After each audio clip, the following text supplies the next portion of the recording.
Ang mabuting balita ng Panginoon ayon kay San Marcos, chapter 6, verse 30 to 34. Noong panahong iyon, bumalik kay Jesus ang mga apostol at iniulat ang lahat ng kanilang naisagawa at naituro. Napakaraming taong dumarating at umaalis. Ano pat hindi na makuhang kumain ni Jesus at ng kanyang mga alagad.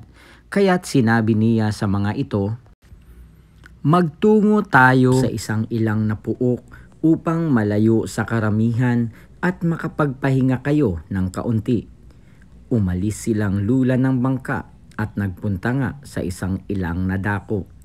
Ngunit maraming nakakita sa kanilang pag-alis at nakilala sila.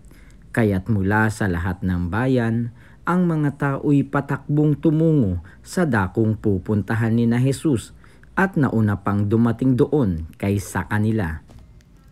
Paglunsad ni Jesus, nakita niya ang napakaraming tao.